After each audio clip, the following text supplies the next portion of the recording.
now. Yep, my Ray got it. Thank you, Ray. Love you, boo. Good luck with your air conditioner.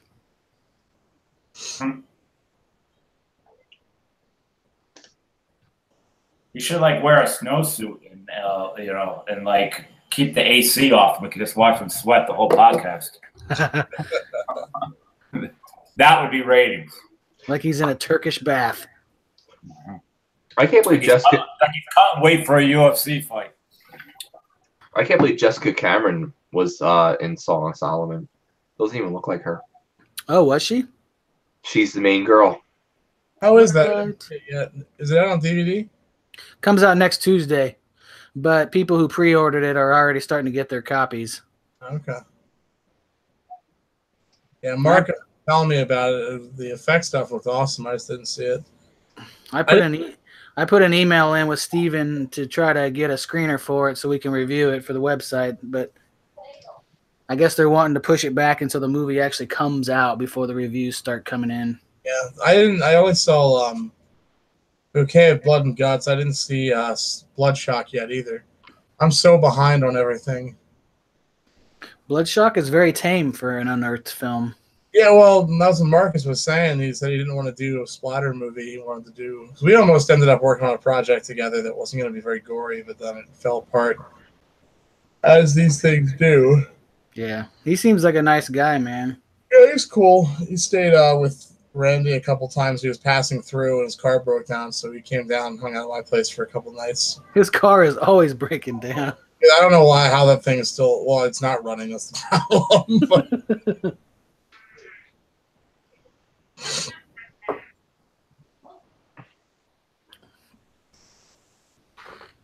Yeah, it was fun as I was showing him some of the old shorts and stuff, and I showed him some of Doomsday, and then he was showing me his stuff, and he said, he's like, he complimented my blood, and I was all excited. I told Randy, I'm like, dude, that's what effects artists do. It's like, we smell each other's asses if you get a good blood recipe. Like then you're in. That's aces. I really the highest compliment, Steve.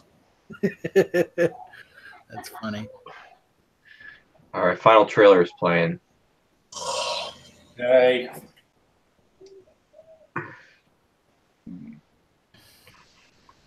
I hope Michelle Antoino is watching because it's live stream. Oh yeah. Yeah. Dun, dun, dun. I fucking love that movie. That was a fun one. I bought the screenplay. She did like a book screenplay and stuff in the poster. She put up merch.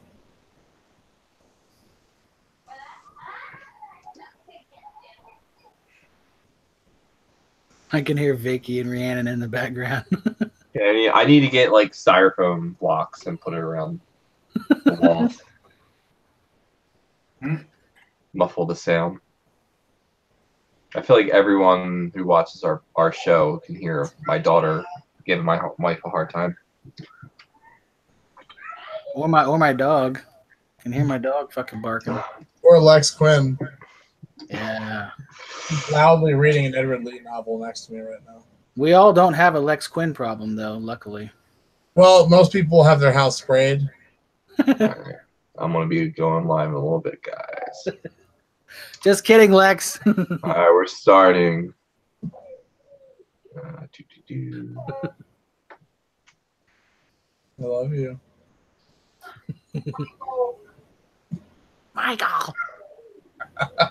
All right, good evening, everybody. Welcome to another episode of THS Lives here tonight. My name is Brian Enright. You can follow me on Facebook at Brian Enright, or you can follow me on Instagram and Twitter at The Horror Jew.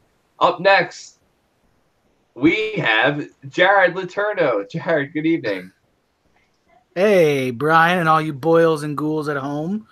You guys can follow me on Facebook at Jared Letourneau or on Twitter at @zombie_survivor. Back to you. All right. Thank you very much, Jared Letourneau. We have award-winning director for I'm Dreaming of a White Doomsday himself, ladies and gentlemen, Mr. Mike Lombardo. Mike, good evening. Evening, Brian. Howdy, folks. You can find me at realsplatter.com. That's real with 2 E's. Facebook.com/realsplatter. And in 3 weeks, you can find me at Genre Blast Film Festival in Virginia. So back to you, Brian. That sounds exciting. Thank you very much, Mike. And our special guest of the evening, you've seen him at conventions with his action horror epic that he has playing throughout the film festivals all throughout the East Coast area and many film festivals to come. Here he is from Average Superstar Films, right? Yeah, that's what it is. Average Superstar Films. I don't know why I screwed that up. Here he is, Average Superstar Films, director of The Dark Military, Loren Lepre. Loren, good evening. Hello, everybody. Well, glad to be back. And yes, you could. You guys are doing your plug, so you can check me out at AverageSuperstarFilms.com. Average Superstar Films on Facebook, Freedom Shorts at Facebook, and of course, the Almighty Dark Military at Facebook as well. No, I can't believe I screwed that up, even though I've been saying it for like, You seem to do that. You did that last time up front. So you keep the tradition going. So I do. It's something about being live. I always have to make sure I fuck everything up. One time I called Mike Lombardo Lex Quinn, and the show went crazy. I think someone shot someone else. I don't know what happened, but I'm glad that we're all here safe and sound and having a great time. So we have some big news, Loren. Yes, we do. So everybody's been kind of paying attention to my post of it's been a while since the Dark Military filmed. We're getting close to the 3-year mark, but it is officially here.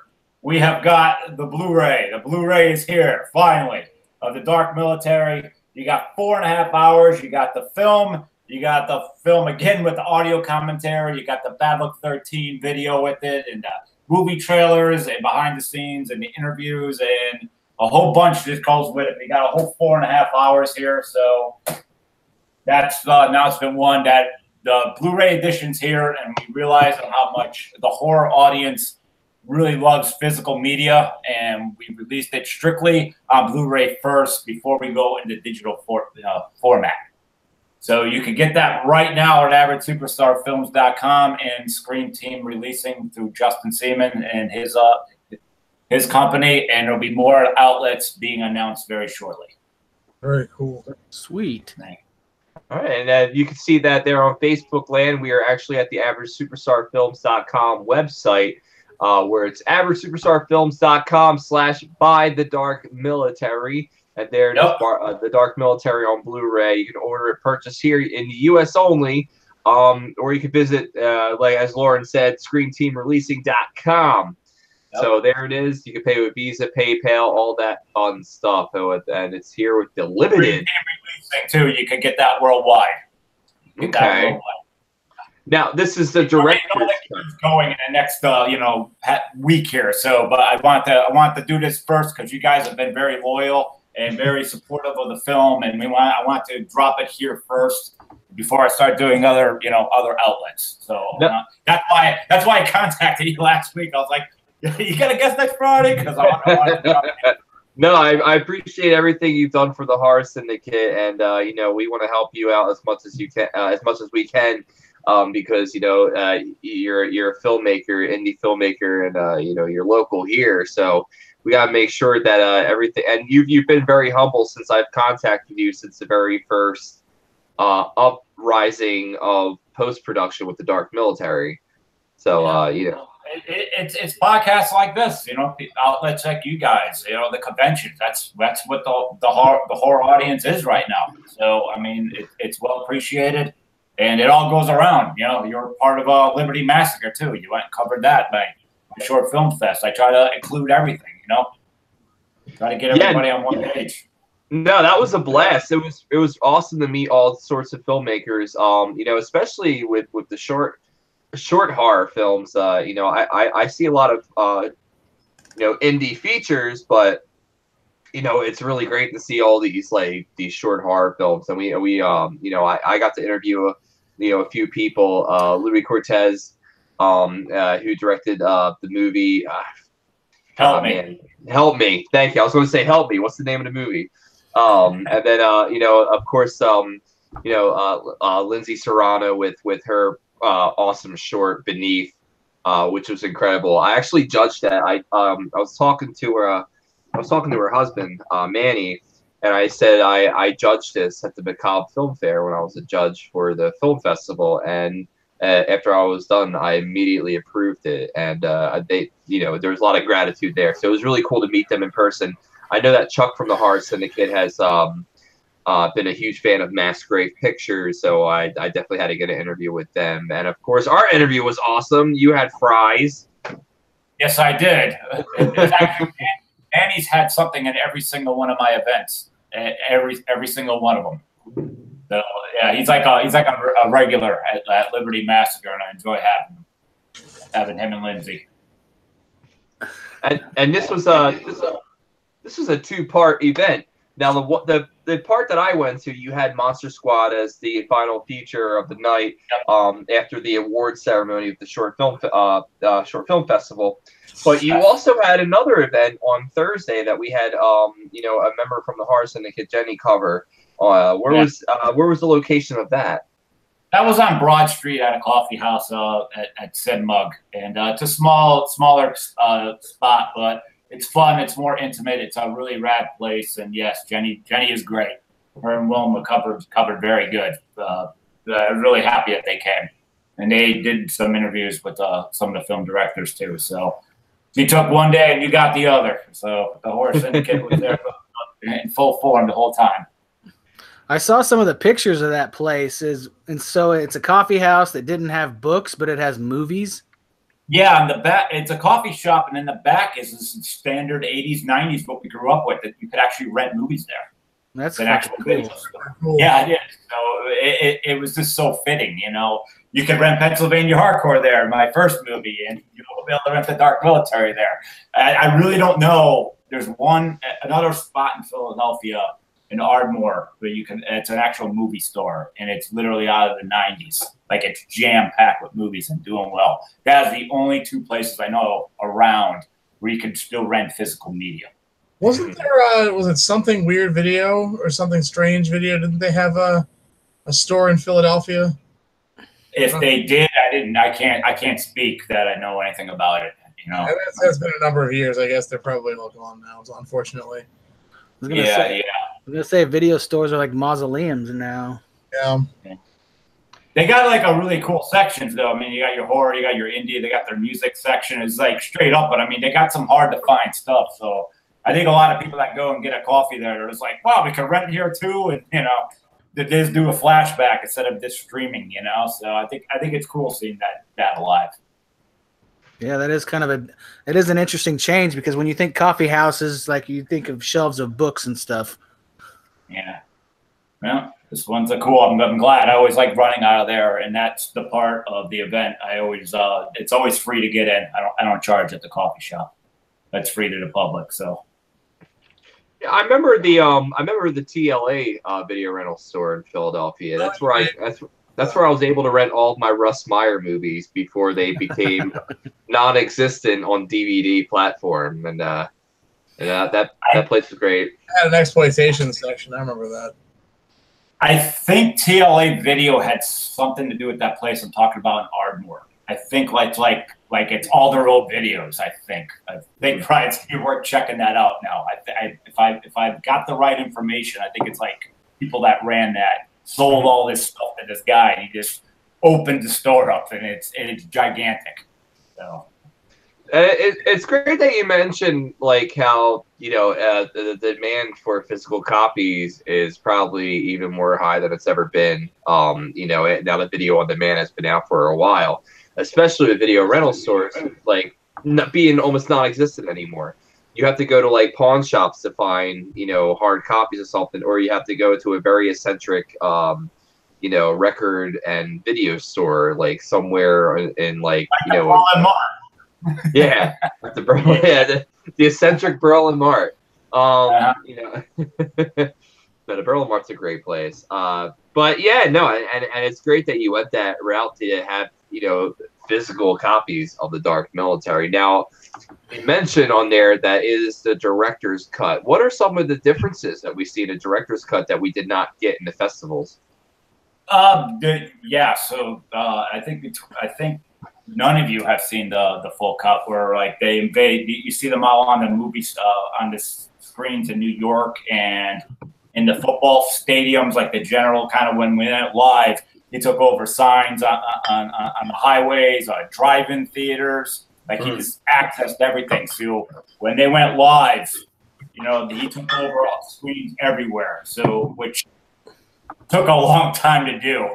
Like when I explained this to Steve Corino, my editor, like he thought he was done, and he just staring at me. He's just like, "Dude, we're gonna be here another 2 months. I hate you." I'm like, "Yeah, I know, but we're gonna do it." So, and then there's more of a tight edit.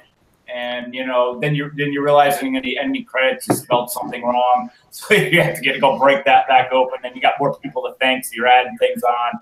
So the director's cut, though, like with all the materials that you're getting in here, even when you first put the disc in, a lot of cool things are happening. So we just didn't like when you just throw a disc in, it's just like the poster and it just says press play or chapters. Like no, like we want to have a lot of transitions in between everything that you're doing. So, you know, you get a little bit of like all the info on the Freedom Shorts and Liberty Massacre too. You know, your photo montage. I mean, you get a little of everything because you got to make it special. It's a Blu-ray. You know, these are the real fans, the real horror fans. So, you know, I would never just want to press something and just be like, that's it. You put it in, you press play, and that's the end. You know. So you're all about the Easter eggs. Love it. Yes. We're like the last, if you really think about it. Like outside the horror fans, who's really religiously buying physical media? Do you think there's just someone out there like, I got 1,000 freaking Blu-rays of comedy only? Like it doesn't really go that way. You know, it's us. You know, we like to own everything. If it's not on Netflix, that doesn't exist. Yes, exactly. So, yeah. I hate that. And I always say that like, this is going to come around again. You know, people are like, I think last year in America, we sold like 1.5 million cassette tapes. That's making a comeback. Vinyl obviously made a comeback. So I just think our physical media is going to come back and we're going to be like, bitch, we were already here. We never left. We never left. Like I'm going to be pressing White Tuesday on Laserdisc. I'm ahead of the curve, you know, waiting for that one to come. That's crazy. That people can be able to play it? Is there any players left to actually play it, though? That's one format that we haven't back at all. But if you look at it, Laserdisc was kind of like DVD before DVD. It was just... Yep. So, now, yeah, that's cool. I can't believe people still collect cassette tapes. I think that's like, you know when someone gets retro and you're like, cool, and then sometimes they get retro and you're like, that's just stupid because I did tapes in the 90s, but like flipping them over. I only want to hear this song. You got to fast forward, stop. No, you're too far. You got to go back. I just think CDs were the best. And, you know, they're on their, they obviously plunge too. I think they'll eventually make the comeback. In my room in there, I've got about 600 CDs and they're not going anywhere. Okay. But like when you get too hippie. I've got the Blob soundtrack on cassette. There you go. The Blob. You know, when it's still sealed, but one day I'm gonna pop that open when I can find a cassette player and listen to it in high 8.8-bit audio. Yeah, that's the thing. I think the last cassette I had. Oh, there's an echo somewhere. Okay, it's fixed. The last cassette I had was Heavy Metal 2000, and yeah, it's still an echo. But yeah, there was Heavy Metal 2000 and South Park Bigger, Longer, and Uncut were like my last things, video cassette. But like I remember back in the day, like you would record you would just record the you know, whatever was playing on the radio, and then you would just, you know, have it, you know, saved, and then, you know, you would have these songs that you couldn't, like, you didn't want to spend money for. But every song ended with the DJ like coming in and being like, and you're listening to WYSP 2000 or whatever that show was. But but I think WKRP in Cincinnati. We have Joe Ridgely with a question for Loren. He wants to know if there's any. He wants to know if there's any. Trying to say hello to Joe. Yeah, you want to recognize him. Good. Say hi to Joe. Joe Ridgely wants to know do you have any signed editions available? How would he be able to get a signed copy of The Dark Military on Blu-ray? Looks like he's muted. Just a sec, Loren. We can't hear Lauren. you. Can he All right, you're good. Go ahead, Loren. No, he's muted again. Fuck my life. Please stand by, folks. I should have a little drawing of like a zombie grabbing the camera operator to hold up, and it's like, whoops, technical errors. Okay. No. Fuck my life. There is technical errors, ladies and gentlemen. All right. Tell me you were muting me. I muted you because you have an echo. And when I was talking, I could hear it overlap, and then I was going to unmute you when you talked, and then there's a lag. So now you can talk. You can hear me now. Go ahead. All right. That answers Joe's question. Especially if he's going to be at Monster Mania this weekend, I could definitely do that for him. Or if he goes through PayPal, when I see his name, I will make sure I sign it up for him before I send it out to him. That's an easy request. Awesome. And Joe just said he thinks he broke the podcast right now. So no, Joe, you didn't break it. He pressed the keys too hard, and he ruined the whole podcast. So, but yeah, so you this is pretty exciting news, Loren. I mean, you worked really hard on making this movie, and are we going to hear all about that in the commentary? Yes, you hear so much. You hear so much detail with that. Yeah, we really tried to give the fans as much feedback about the film. So. Yeah, you definitely worked hard because I never pulled that. This is all I do. This is how I make a living. This is how I pay my mortgage. I have to work full time. So you're working your full time job, which is physical. And the second you get out, there's a million emails. There's a million things you got to do, and your day's just not over. Even picking up these things yesterday, like they'll be available at 3. No, now they're going to be available at 4, and before you know it, it's 7 o'clock. So you're working like. Your whole workday is 14 hours total. Then you're coming home and you're like excited to open your Blu-ray after 3 years, and you do, and you got to watch 4.5 hours of it, and there's like a love-hate for it because you're like, it's here, this is great, it's here. I don't want to watch it, but I have to, So you've seen it 800 times by that point. Yeah, I've seen this movie so many times. Yeah, so you have like a love-hate. You're watching it because God forbid, because you're there, you're watching everything. You're like, what if there's a glitch and every copy's bad, So yeah, myself, Steve Corino, and a few other people like watching it all at once. Like, if anything goes wrong at any point, let me know. So yeah, that's a big thing. So now I could finally sleep in tomorrow and slow down and just worry about marketing and the conventions and getting them shipped out to the right people and everything. So and see where things go, and have the pleasure of talking to people like you guys, So go ahead, Mike. You say that you can finally sleep in, but it's not over because you still have to mail them and then promote it. It's like you when you make a movie, it takes 3 years to make it, and then you've got another 3 years where you still have to do shit. It's like it never ends. It's just a nightmare. You're right. You're right. The same thing when I do Freedom Shorts and Liberty Massacre, I do a lot of that right here where I'm sitting. So at least I can do a lot of that from home. Like going to the post office to me is an easier part. Where I was working with the editing office. That was 40 miles round trip. Like, and you go, you work, you go to the editing office, you sit there for another 6 hours. You're driving back, and you're like, wow, we did 3 whole seconds today because of all the glitches, and you just want to drive your car off the road. So, like, the physical part's a lot more, you know, I could start eating a lot better and, you know, get back more to life. But, you know, for someone like me who's a big concert goer, you know, or any, you know, comedians come to town, or I'm just very social. It was very hard for me to be restrained like that for this long. I mean, you know, I'm kind of a little bit, I say I'm, you know, I could rest, but kind of a little bit like cat shaking up in a bag. Like I can go out now. You know?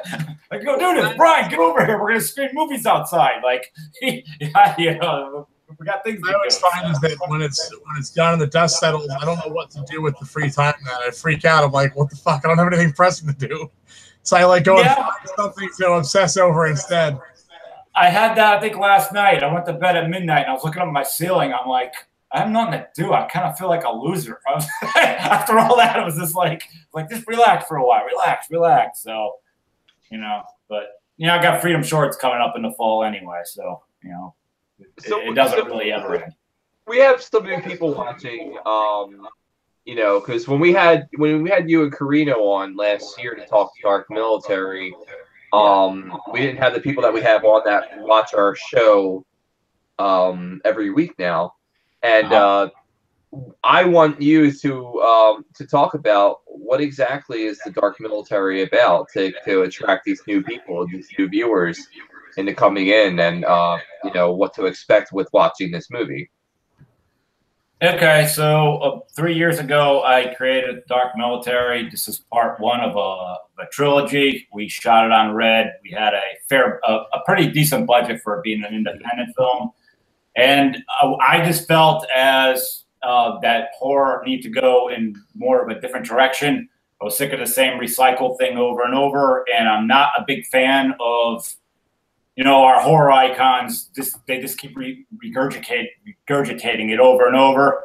You know, we got Halloween coming out, and, you know, do we really need another Halloween movie? Like, it's like, what's different about this one? Oh, he's gonna fight Jamie Lee Curtis. Wait a minute, didn't we already see this? Like, oh, what? No, that didn't happen. We're just going to shove that old one over here. So I want to bring something new up. And, you know, I came up with a very big marketing plan, a lot of marketing tools. I did a hell of a lot of marketing before why this was being even, you know, edited. So I took I said 6 ingredients, and still for Friday the 13th. 24, Battle Royale, Scream, Devil's Rejects, and Mad Max. Kind of rolled it up, and there's about 70 people in this film, and I did an action, horror, thriller, all into one. I wanted to try something just kind of completely different.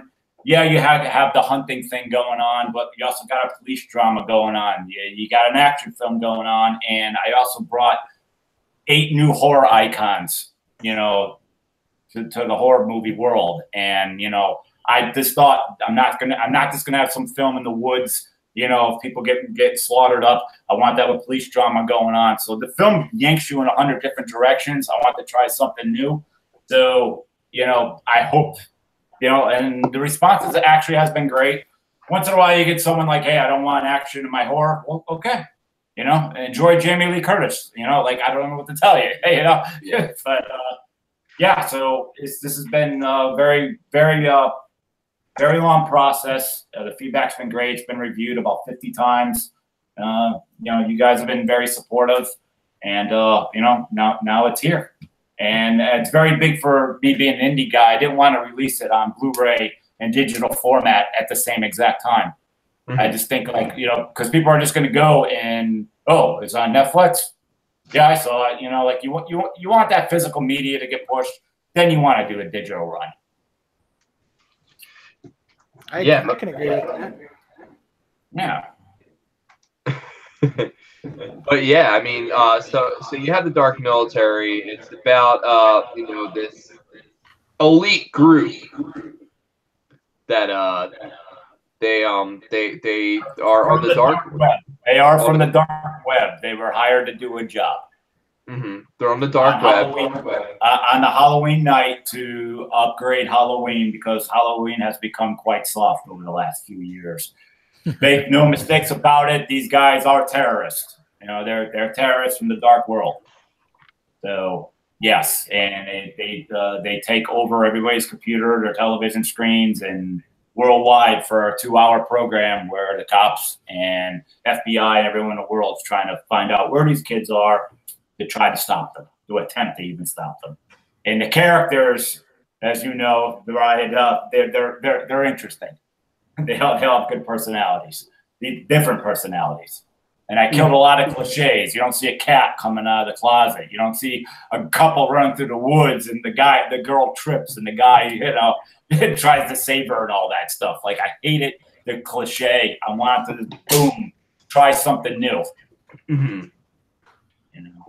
Yeah, and it showed that you're extremely passionate about it in the movie. And there's no more echo. That is awesome. Yay! Yes. Yay for the internet. I don't know what was going on, but that's why I was like kind of like stopping myself. And there's the echo again. It's okay. It's back, but it's live. Mistakes happen. It's double the experience. That's right. If you didn't hear what I said about a second ago, you'll hear it again.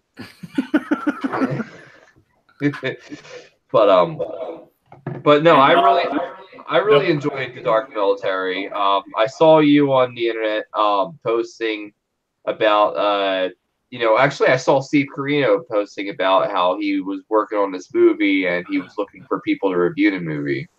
And I met Steve Corino at the Wayne Theater back in 2015. I believe we saw Mad Max Fury Road. Mm-hmm. And I met him there, and he was telling me about this movie that he worked with called The Dark Military, and or he was working on. And later on, I found it on the internet, and I said, I got to work on this. I gotta reach out to this guy and see what's going on. I found out that you only live like 15 minutes, not even away from me. So, and then we became pretty good friends, and you brought me to the Princeton Television show, which you also had another guest. You had another guest on there who was actually in another pretty big indie movie called Terrifier. David Howard Thornton. That's right. So you had. I work very big on those shows too. You're also doing. I'm doing the Princeton show while I'm doing this edit. Running conventions. I'm trying to act. I'm trying to push my previous film, Pennsylvania Hardcore. So you're never really stopped. But I'm always putting in video and pictures in the final edit of the Princeton shows, as you can see. When we're talking about David's film and everything, I threw a quick snip into the trailer, so people can see what you're talking about, because it's cool to see people, but after a while, it's just a bunch of assholes on the couch, so you're trying to break it up with pictures and video to keep it interesting. What is that? What is that you have behind you? Is that a t-shirt? Is that a bag? This is a pillow. I'm sorry, I don't have pressings of this. This was a gift, but I just wanted something cool in the background. It's a pillow. Maybe down the road. I'm hoping the logo takes off the way I like. I'm hoping to see tattoos and everything. I started it off myself, so but the marketing for The Dark Military starts with that logo. So I didn't think small in this film. So. And this audience that's listening now, like you're the future, you're the torch right now.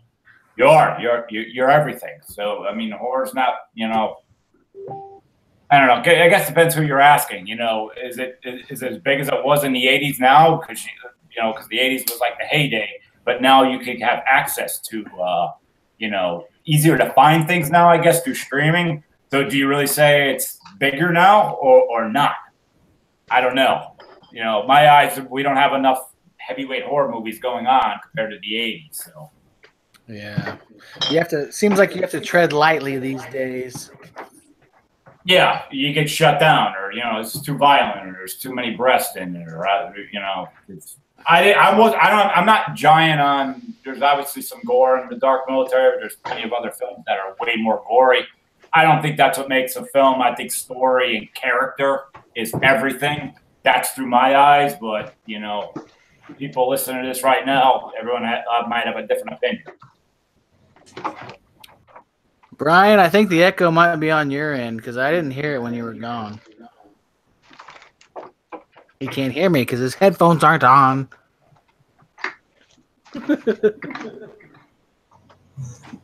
Probably. I had a technical fail. I spilled my beer. Well, that's what you get for consuming alcoholic beverages, Brian. This is the Lord's way of telling you that you're a sinner. Yeah, Brian, I'm waiting to drink after I get off the podcast because I'm professional. Yeah. This is why nothing more. Yeah. There you go. Did you hear me, Brian? LSD. I was thinking maybe the echo's on your end, Brian, because I didn't hear it at all when Loren was talking. No, it's not when Lauren's talking. It's when everyone else is talking. Well, you obviously have an echo in the podcast that's just jumping around to wherever it wants to go. So, you know. Yeah. Maybe play a drinking game, you know, on wherever it lands. Where is the echo here on THS? Maybe Shocker showed up from 1989. Yeah. Is that why there's blood all over my bathroom?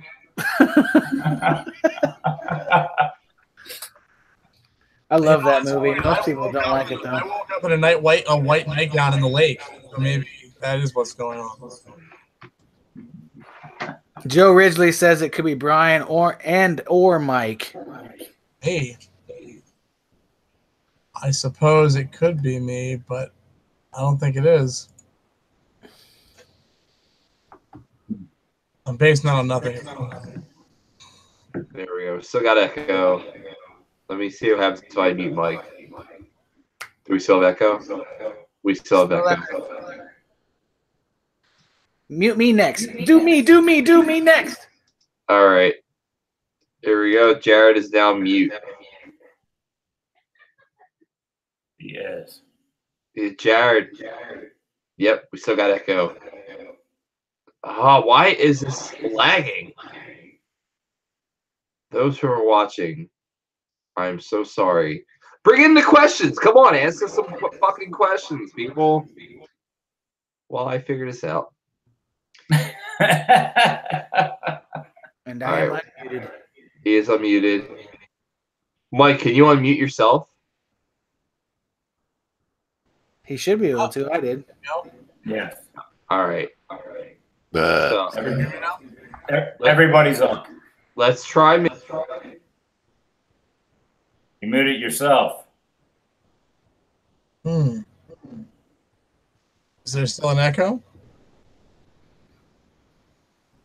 Damn Horace Pinker. Horace Pinker's fault. Horace Pinker. Yeah, that's why I never got my television repaired. I learned. Also, I won't sit in armchairs anymore either, just in case it opens its eye.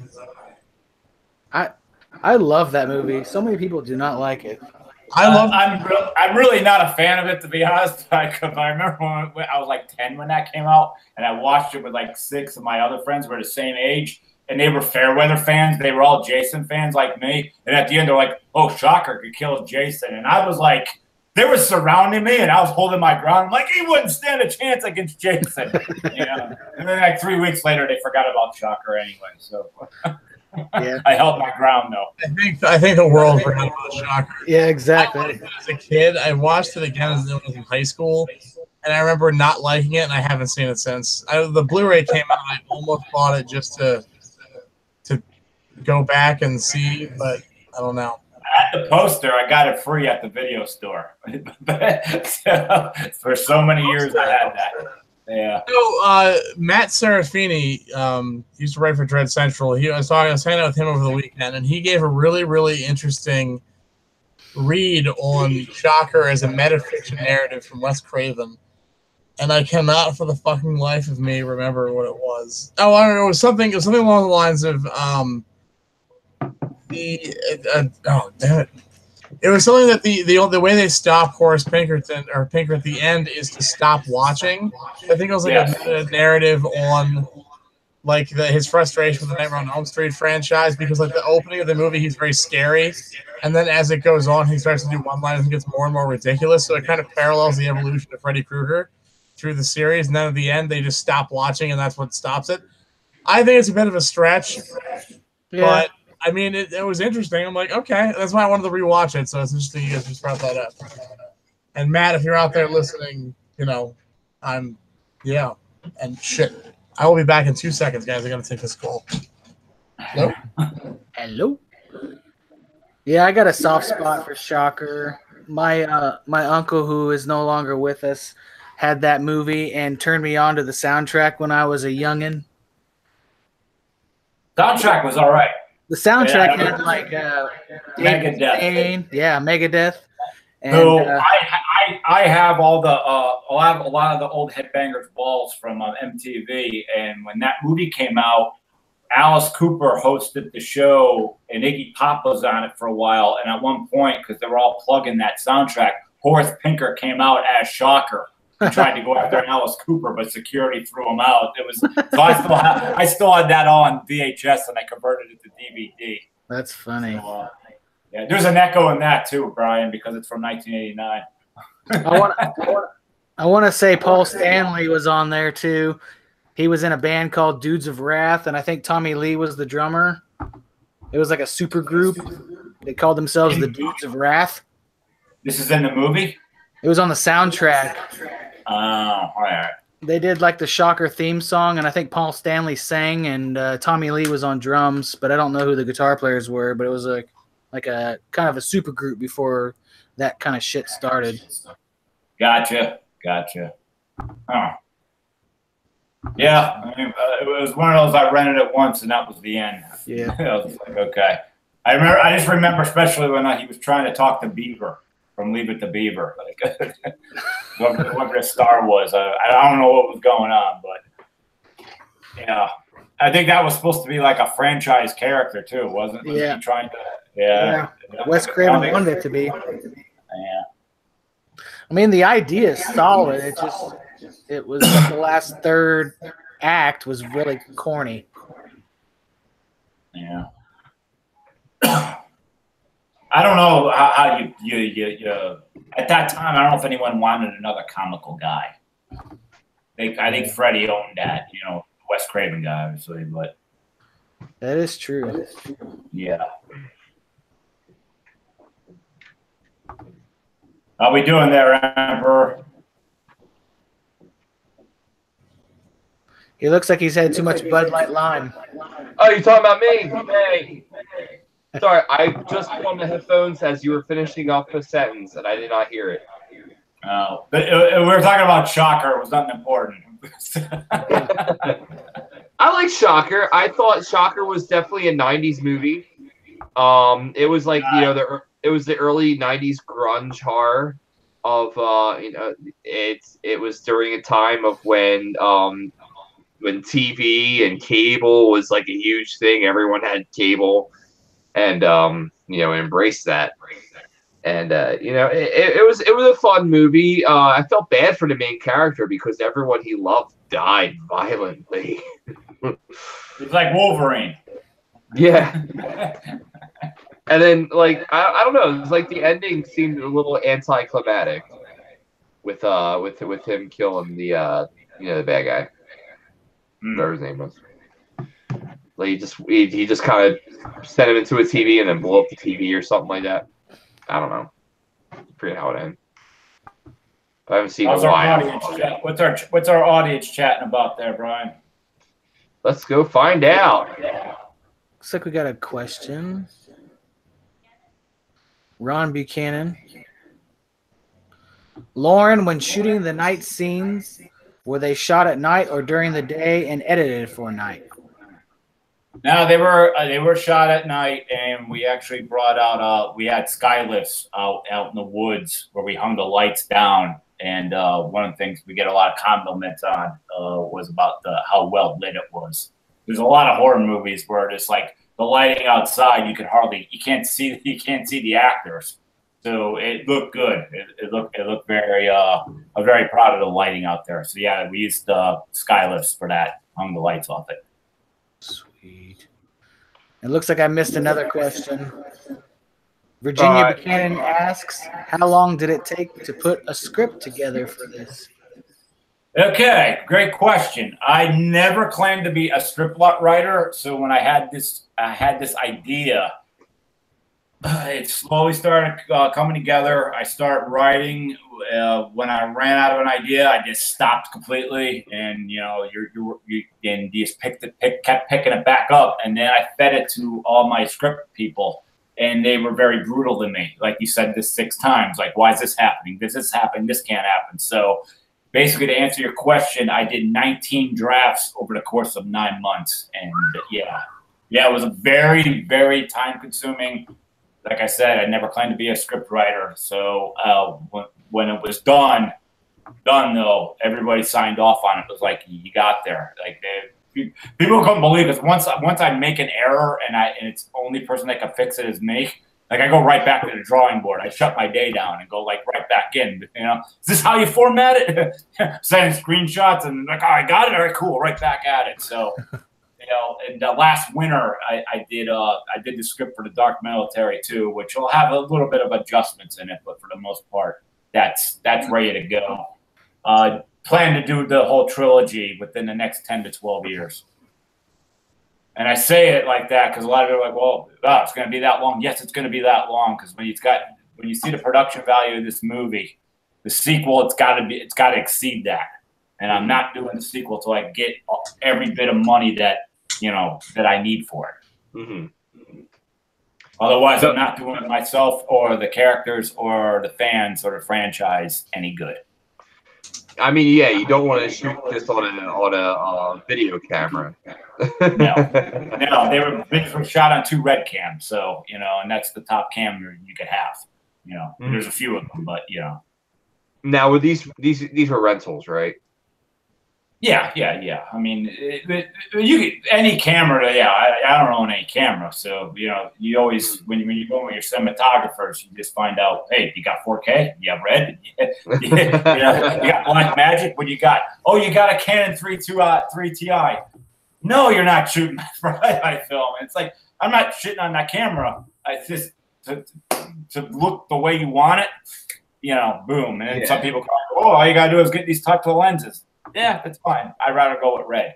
I'm very big on red is the Nike, that's showing up the work and saying, oh, when you turn everything in, try to get distribution, they want to see the first thing they're going to ask, what'd you shoot it on? What's your budget? What'd you shoot it on? When they see red, it's the best presentable thing out there. Mm-hmm. And that's what you want.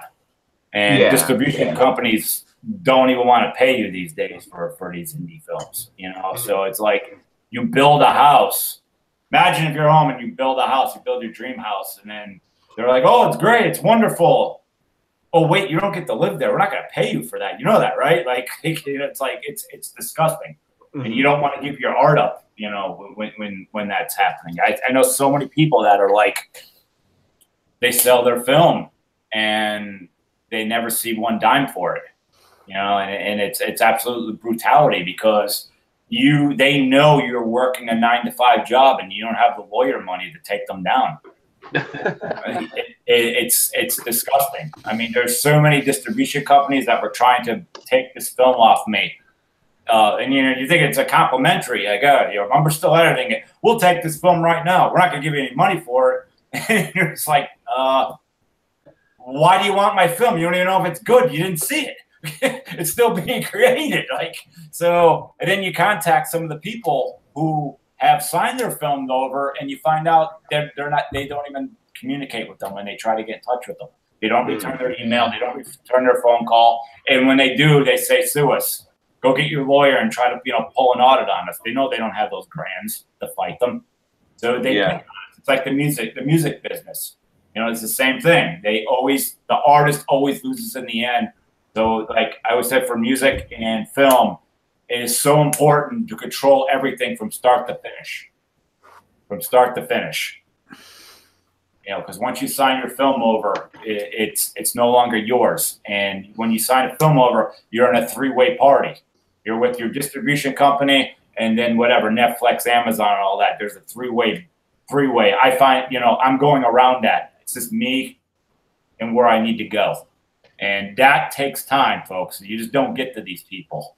You know, yeah. And then you get the producer cut. Yes.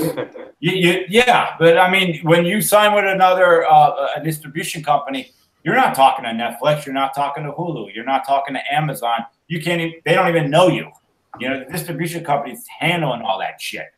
You know, I know filmmakers that have signed their film over, and the directors had to buy their own copies from the distribution company. And I'm like, what? Like, I was like, no, you know, like that's disgusting. That's like buying a brand new car and then you don't get to drive it. No, like it's awful about how they take advantage of you. And it's like the distribution companies are like a cute girl at the bar. You know, they're going around smiling at every guy, getting them to buy a drink. And when one smart guy is like, I see what you're doing, they're not wasting their time with you. Like, oh, you caught on to us? Whatever. Just turn and go to the next guy. You know, that's you know, like, you know, it's because you outsmarted them. You know, they don't need you. Mm-hmm. You know, it's like with Justin, when you had Justin Seaman on like a couple months ago. You know, everything he was saying was just dead on about how bad, you know, you get screwed over in this business. So besides distribution, what would you offer, what kind of advice would you offer to anyone who is an aspiring filmmaker? As far as building the film or what to do after? I guess, you know, building the film, of course. I mean, you've had building a film. I always give the same advice. It depends who you are and what assets do you have. I built the dark military around what assets I had. So if you and your family work in the hospital business or have some business office, I would tell you to write around that. You know, like, hey, you got access to this location. Free location. Yeah. Exactly. You know, hey, is your family volunteer firemen? Maybe write. I saw you like sweat. Yeah. You know, are they volunteer firemen? Oh, you have access to the fire station? Go there.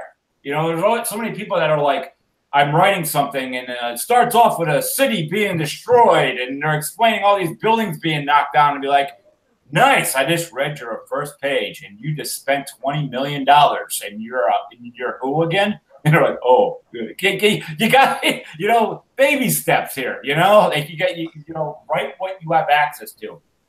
So that's a very big thing. Like, you could splurge a little bit if you have your connections, but just write something. You know, write something that you have access to. That's the first thing I would say. Now, you're putting a movie together. What's it like to see people and have people around you that say, "Oh, I support you," but then when the time comes and you're making something, they're like, they're nowhere to be found. Do you get a lot of that? I had a lot of that with this film, and I don't want to start throwing names out, but there was a lot of people that said, a lot of people that made a lot of connections with, if you ever need me, if you're ever making a feature, tag me in. You know what? I had a lot of help with the dark military for that, and so thankful with some of those people. They came right through, and there were others like, yo, brother, I screenshot a lot of that shit, like on Facebook and stuff, like, yo, brother, what's up? Hey, how you been? Blah, blah, blah. Yo, remember you said about those favors? I'm making a feature. I could use you. Seen. Never heard from again. Just completely not a hello, like gone. I'm like, wow. And you got it in writing. It's funny. It's like it says seen. So I screenshot that shit. I have my little folder of all those people, which I giggle at. So yeah, you get a lot of people that hightail out of there. You know, so that's also just. It's hard to have friends in this business. It's hard to rely on anybody. So when that stuff happens, you can't really be vengeful and go after them because like that's what are you gonna you know, it takes away your focus of what you're doing. So you just got to go to the next. You have to have like, this falls down, go to this person. This falls down, go to this person, and so on. And you just got to stay focused. You know, and in this film, especially like the first day, between the cast and crew and the two locations, I had literally like almost 100 people on the set, and that's something I never said I would do. Yeah, I always said I want to have like a smaller cast, smaller crew. Hey, you can control this a lot better. And before I knew what I was writing, I'm like, everything I said I'd never do, I did. And it still worked out great, but you have to cast right. There was no reads for this film. I just knew through my short film festivals like Freedom Shorts and Liberty Massacre, me being so in tune to the area, the whole tri-state area that is, what exact actors I wanted. And I literally got 98% of them, when I offered it to them. So, and those actors killed it. I mean, they just did good. I didn't have a whole lot of like, person's really blown their take. I'm growing impatient here. That never happened. And you can't. As it says in the audio commentary too, you'll hear me address it. Like, you can't have too much error, because the Dark Military was shot. The main, the principal photography was done in 8 straight days, and then a year later we decided to go back and shoot 2 more days with new actors and new scenes to add on to it. But when you're doing those 8 straight, boom, because I have too many actors. I can't like. I can't be like, oh, we're shooting the next, 3 straight months. People's facial hair changes, their hair changes. They could, these 3 actors have to be done by this time. I was like, no, we're going straight through, because I don't give a shit what you look like after these 8 days. Get them in, get them out, and every day someone's dying. So the cast is getting smaller and smaller. So yeah, you start off a bit mega, and then it starts shrinking. But it really was an amazing time. It's easily in the top 10 moments of my life. I know people are like, 10? You have 10? I'm like, yeah, well, I was in the wrestling business and I've done a lot of cool stuff. So I have a lot of cool moments. But I hold that week to me very, very, very hard in my heart, like huge. So now you mentioned sequels. Yes. Is there anything you want to talk about in the near future, or everything is just going to kind of unravel as we go along with the Blu-ray sales? When you're doing the indie thing like I am, you shoot your film, you're doing your marketing, and you're putting that movie together in this edit, and you stay focused on that. Now, as of last night, when I got these Blu-rays, now I got to stay focused on that and the conventions and getting it out there. Now, as talks, more people want to get involved, more money comes through the sequels. Of course, I'm going to stop. And if someone ever just said, yo, I'm all in, let's do this. Yeah, things could get more speeded up, but I'd rather stay on focus, because why on earth would I start the second movie in like 4 months from now when people are still getting the physical media? Why it's not on digital format yet. The audience needs to grow bigger. So as much as like everyone wants to keep eating, I understand business, and I also want to be a human being, do some things besides this stuff. So yeah, right now is enjoy life a little. Yeah. I like to go to wing night, stuff like that. Normal stuff. So yeah, just stay focused in your area, and anything negative, and you get that every so often, you can't, don't even look in that direction. Once in a while you get someone like says something under the trailer. I never ever say anything. I don't care what it is. I don't care if they're just trying to bait something. I mean, it just happens. Just don't worry about it. You cannot be an artist and put yourself out there and not expect it's all going to go one way. That's just how it is. And if you are a person that rants on your social media, you look crazy. In the end, they won. They got you. Yeah. If you do a rant, they got you. So Joe Ridgely in Facebook land absolutely adores the soundtrack. A little bit about how you were able to pull the soundtrack together. Are these guys local? What happened? So I'll give you the tour here. So Bad Luck 13 Riot Extravaganza. I've known Jay Goldberg and Big Dennis and Jamie Davis. I've known them about like 20 years ish, and they have another band, Eat the Turnbuckle, and Jay's got tattoo shops all over Philly. And if you Google Hellfest Bad Luck 13 Riot on on YouTube. You'll see a quite interesting video. But I wanted a song, and I pitched it to them, and Jay was all about it. And this is when the movie was being edited. And Jay wrote a song by watching the movie trailer that I couldn't believe how perfectly it matched up. Like, it was just ridiculous. So the song works lyrically and everything. It's so good. So in 2016, this is after we were wrapped because we shot 2015, we stopped and did a music video. And straight up, like out of Mad Max, you know, Tina Turner, Beyond Thunderdome, or Guns N' Roses, You Could Be Mine. We wanted to have the band play, show clips of the movie, and we wanted to actually have the Dark Military cast in it and the Dark Military. So we made a high-quality music video. Okay. Bad Luck 13, the Dark Military. You can watch that on the website or anywhere, basically. And it got over 200,000 hits, and I was really proud of it. But they did a song for the movie.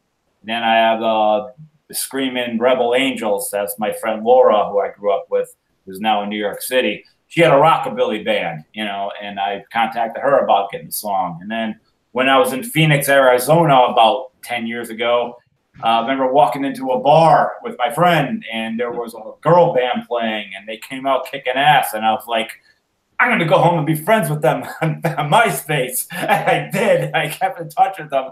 And, MySpace. Yeah, that went MySpace. Yeah, and Annie, I stayed friends with Annie, and then eventually I started talking to Liz, the drummer, and there was a song My 45, and I picked up that, and it just snowballed.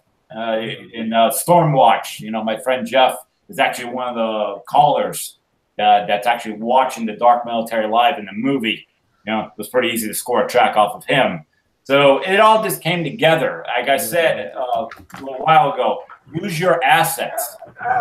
Use your assets when you're making a movie. Don't be trying to stretch. Don't write in your script that Enter Sandman is playing because you don't have the 50 grand to get the song. Get something within reason, within your reach. Don't do stuff like that. So I had access, so I used all guns blazing with this, you know. So how much would it cost to like buy royalty rights from like an indie band to use to your movie? Is it just at discretion? When you say indie, you mean the ones I used? Yes. Those ones like that you could get for nothing if you explain everything. Like, yo, we don't have really any budget to pay, but like if you'd like, you know, we'll make your track fit perfectly and all that, and you could work something out on the paperwork. You know, if it ever got picked up like to a major studio or something, make sure everything's all in check. But for the most part, like anything that you got to pay for, is it in your budget? You know, if it's in your budget, go for it. But if not, you could gloss over like this band sounds like this band. This band wants money, and the other one's like take as many as you want for free. You know, yeah. You don't want to be the guy that's living off of stuff for free. But if it's your first film, live off it for free. Until you get your bearings, and then you go back to those people that hooked you up for the sequels and your other films and say, yo, I got money now. What tracks you got? And I'm going to hook you up. You know, it's a growing together sort of thing. Is what it is. Yeah. Yeah. So, I mean, that's pretty cool. Malik Omar says, what's going on, Loren? Peace and blessings, my brother. Yeah, he's a good dude. He's a good guy out of Philly. He was at our event. He was at Liberty Massacre, Freedom Shorts. He's a great dude. All right, awesome. Thank you very much, Malik Omar. Shout out to you, my friend. All right, so let's talk genre. As we're into this, we're into the second hour. We'll get back to the where you can find your copy to buy of the Dark Military, support indie horror, all that fun stuff towards the end of the episode. Now we want to get everybody involved there who is watching in Facebook land about the genre itself, and having Loren Lepre, director of Dark Military, indie horror. It's let's see how some of his answers may be to these questions. Fire away. All right, so we got a couple of questions that we're repeating from before. But these are always fun. What horror movies would you not want to be in? This goes for everyone out there. Any horror movies you would not want to be in, and of course, it's right to you, Loren. What horror movie would you not want to be in? There's just one horror movie that they made like 9 sequels to that I never want to be in. It was The Fast and the Furious. Vroom, vroom, vroom. I don't understand how these things make $200 grand. I don't get it. I know they're not a horror movie, but every time that comes on and I think of Vin Diesel acting, I scream. And I'm like, what is more scary than this? So yeah, I have a really big hatred for that entire franchise. I just don't get it. I don't blame you. Yeah. You know, and they have to make $200 million. So what the hell do I know? So every movie gets more and more unrealistic. Yeah. Seems like everyone wants to fight. Jared, we just entered the realm of the razor burn questions. We're repeating questions from previous episodes because we got new viewers. And of course, we got Loren Lepre joining us. See what his answers are. What horror movie would you not want to be a part of?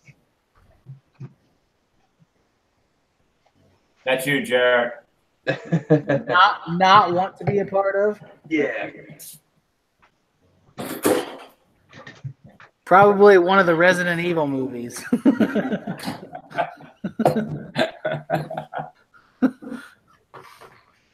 What was your guys' answers? I said The Fast and the Furious. Yeah, in a way that is a horror movie. And so is Pretty Woman. I always said that's the ultimate horror movie. Yeah, my mother loved that film, and my mom's like, so anti-hooker and all that, so it makes absolutely no sense. And I said, so is the freaking movie. Like a rich guy fell in love with a street hooker. Like, he has to explain that wherever he goes. How did you two meet? It's funny you asked that, you see. I didn't even go get a high-class escort. I picked a street hooker up, and I fell in love with her. And that's like a huge romantic comedy. I never did get that either. Yeah. I always told my mom that. I said, you love that. What if I came home with a street hooker and said, this is your new daughter-in-law? Like, you'd be beating me with a wooden spoon.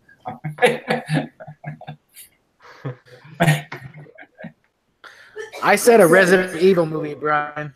Oh, yeah, I wouldn't want to be in those shit shows either. Those movies are awful.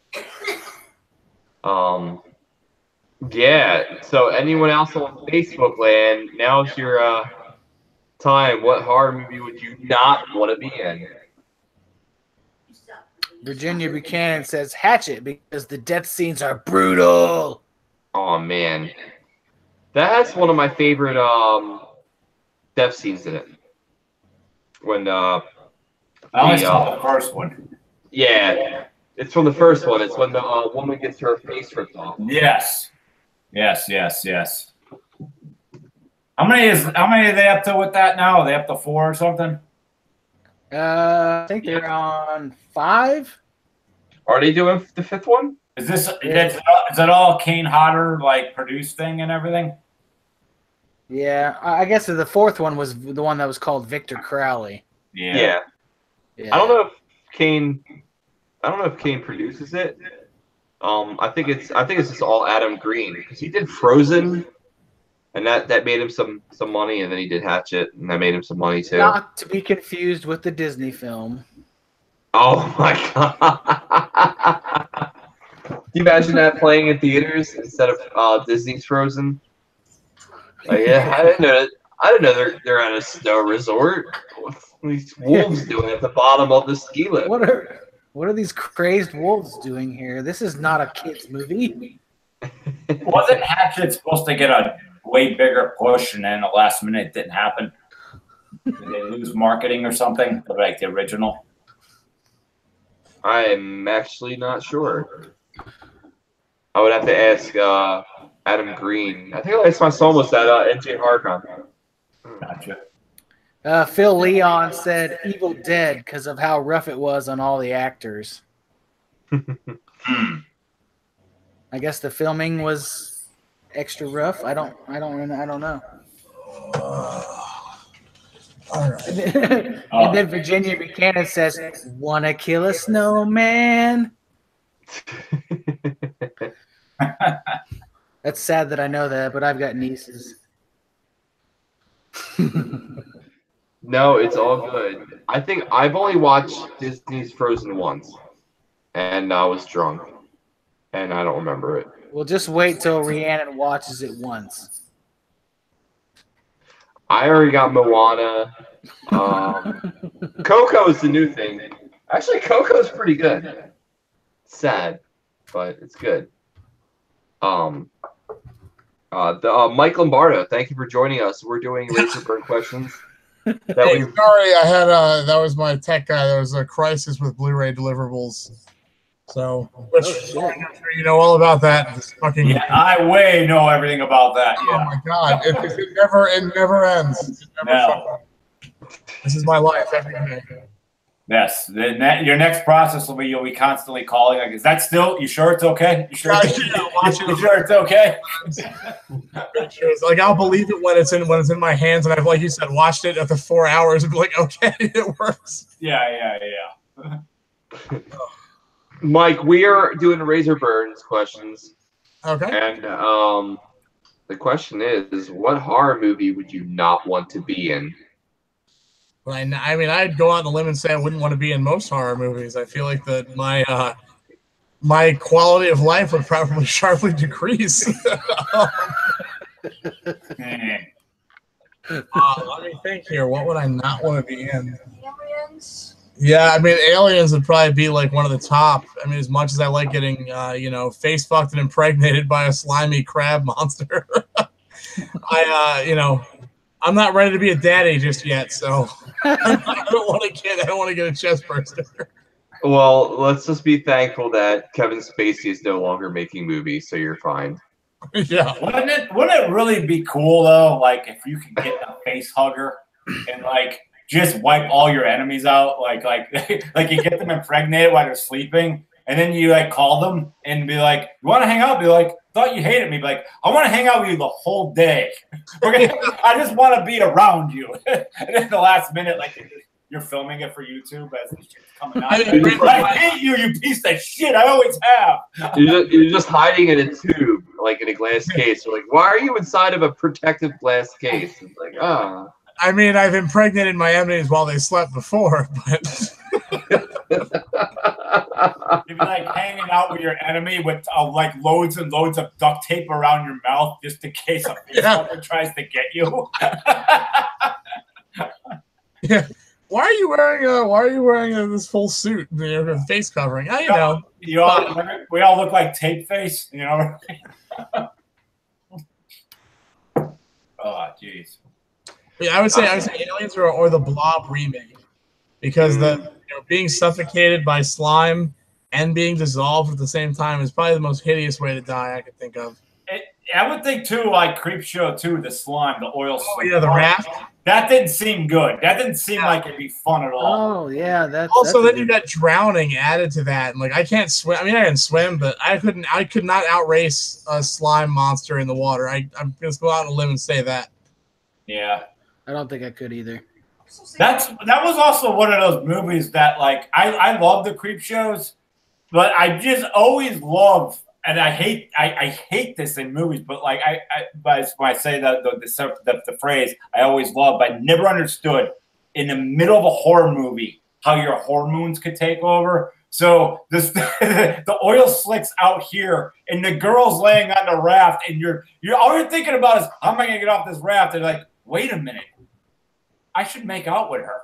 When we're in the middle of this crisis and this shit comes up through and grabs her by the face. I never understood when someone was writing that in a horror movie. Like, the whole thing's not realistic, but that part, like, I'll stop. My hormones are on. I'm okay. There's an oil slick over there. Don't worry about it. He's basically raping her. Is technical what he's doing. It's a creepy scene. Mm-hmm. I think after his girlfriend just died, by the way. Like his girlfriend died. It's like, her boyfriend died, so she's been single for about 90 minutes, maybe. I'm going for it. And he did. I think if there was going to be a horror movie, I would not want to be in. It would be Shockma. Because I hate playing D&D. No, I'm kidding. A D&D part sounds fun. Getting chased by a rabid baboon who's ready to kill me because he's been pumped up with adrenaline. Pretty scary. Movie? Shockma. Shockma? I've never even heard of that. Never heard of Shockma? Is it like Monkey Shines or Congo? It's got a monkey. I knew it. It's got baboon and the bat. All right, so truth about the movie Shockma. These nerds are playing D&D in a medical facility. This movie takes place in 1990s. They're playing this role-playing fantasy game, and inside of the laboratory they have a monkey, and they pump it full of like steroids and growth injections and brain cells, and you name it. They're giving it to this monkey named Shockma, who's this baboon. So it's after hours, and they decide to play a game D&D, who is ran by Roddy McDowall from the Planet of the Apes movies. You know Roddy McDowall, Yeah. And he's the guy in charge. Porno already. Yeah, everyone gets fucked. So Shockma apparently dies from an injection, but he doesn't.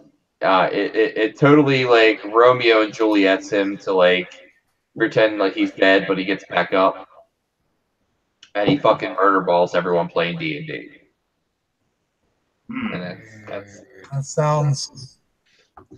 There's a lot of door slamming. There's a lot of him running and jumping up against the door and trying to destroy it. That's weird. So, We got a question for Loren. Go for it. We at the Horror Syndicate know how you feel about remakes, but Ron Buchanan asks, if you were put in charge of writing and directing a remake, what film would you choose? That's an easy answer. I want the Friday the 13th franchise so bad, and I want to go forward. And everything happened up until Jason Goes to Hell. Everything that you saw happened, and I want to go in the future, in present time, and I got an idea how to put Jason and everything that goes on at Crystal Lake in present time, and at the same time pay tribute to the past. I want the Friday the 13th franchise is like the dream. I don't even care to like direct like a Transformers or any of that stuff. I would like a Friday the 13th. I would like to be able to get the ball on that and go forward and not backwards. Hell yeah. So you would disregard Jason X and everything after Jason Goes to Hell?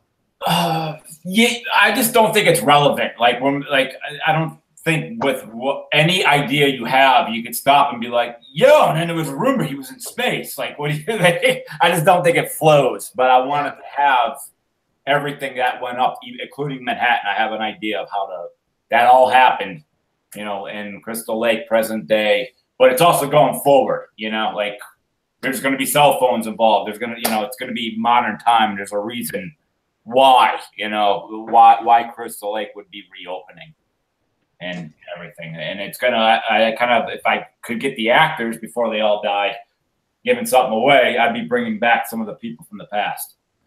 Ooh. Yeah, that's what I would like to do. I hate when you just hit the reset button as much, but then again, I say I hate remakes. I can't say I dislike that last Friday the 13th because it really wasn't a remake. It was present time. It really was. It was present time. It was just a side story. So it kind of glazed over the first couple movies and then just put you right back into it. Yeah, and I kind of dug that. I actually like the cinematographer for that a lot. I especially like when Jason was Jason and how Derek Mears looked. I liked the bouncy camera and all that. I thought I got annoyed with the ass kicking machines of Jason and Michael when they were moving slow, and people would be like, ran a mile away and they caught them like moving slow. I never liked that. I wanted to see Jason move again. We got to see Jason move again. So I didn't actually mind that. Same thing with Rob Zombie's Halloween. Wasn't really a full reset button because half of it was a prequel.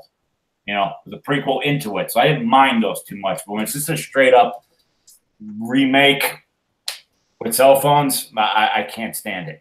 Like, I just think you could always go forward. See, I feel like we could combine Friday the 13th and The Fly. So Jason is going into telepods. That's how he's getting around so quickly to catch the people that are running a mile away. But then it gets mixed with The Fly, so it becomes like fucking Voorhees Fly. So he's like super mutated and stuff at the same time. I think that'd be really great. And then Gina Davis gives birth to like a baby with a hockey mask or something. Out of machete.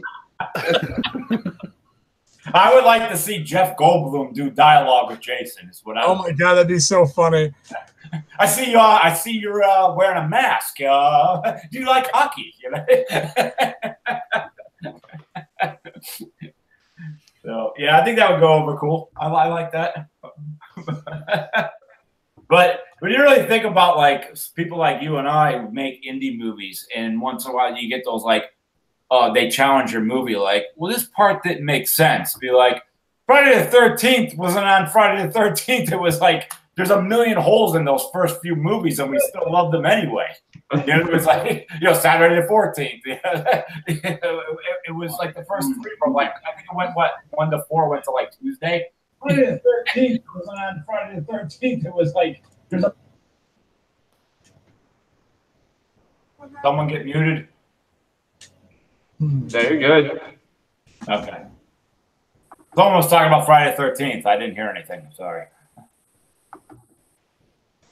Matt Folletta is saying that the most recent script that would ever get made was all that any fan could ever ask for. He was actually one of the effects artists that was doing the redesign of Jason, and he told me a lot about it. It sounded really badass. Before the lawsuit shit came up, it would have been interesting to see what they were going to do.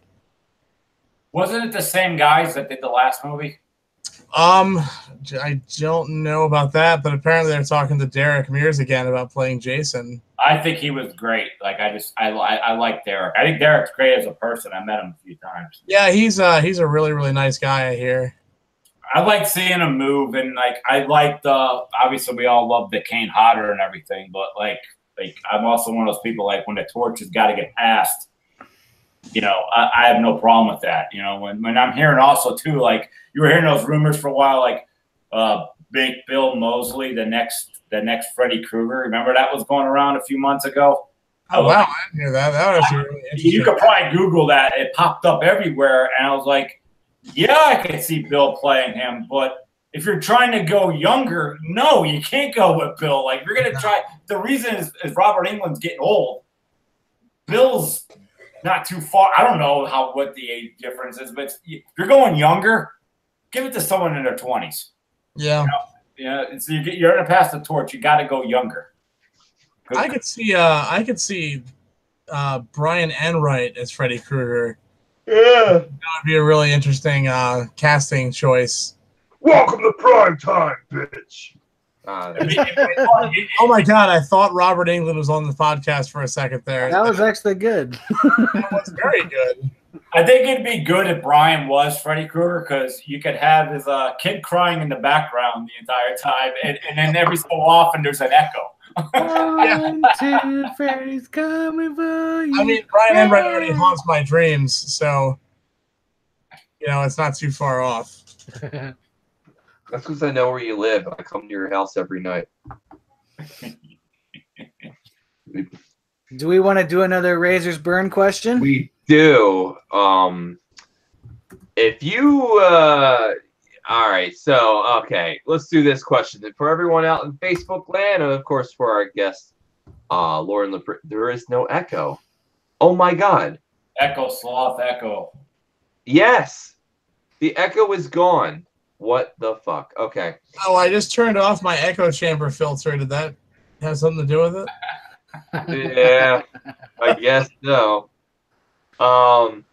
So what movie scared you the most as a kid? We'll start again with you, Loren.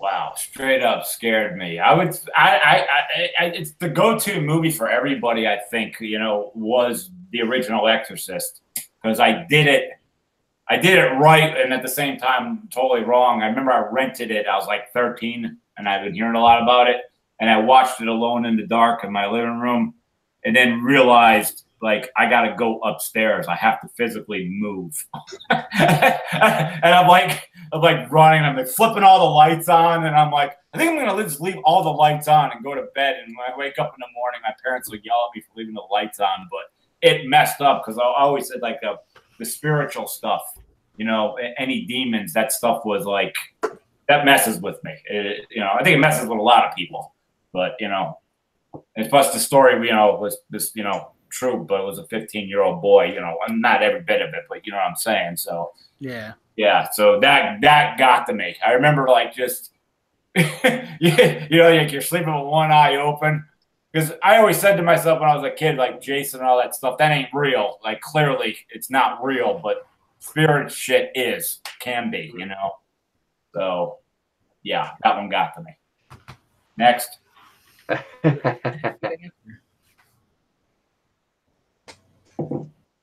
Michael Lombardo, what movie scared you the most as a kid? So I'm trying to remember back to like, because movies don't scare me really anymore, and they didn't really particularly frighten me as a child. I think it was more my imagination. I would just think of things that would be scary that, like afterwards that would freak me out. Like I used to freak myself out when I'd be in the pool and I'd pretend there was a shark in there. And I swim to the other side as quick as I could. Then I almost be hyperventilating by the time I got across the pool.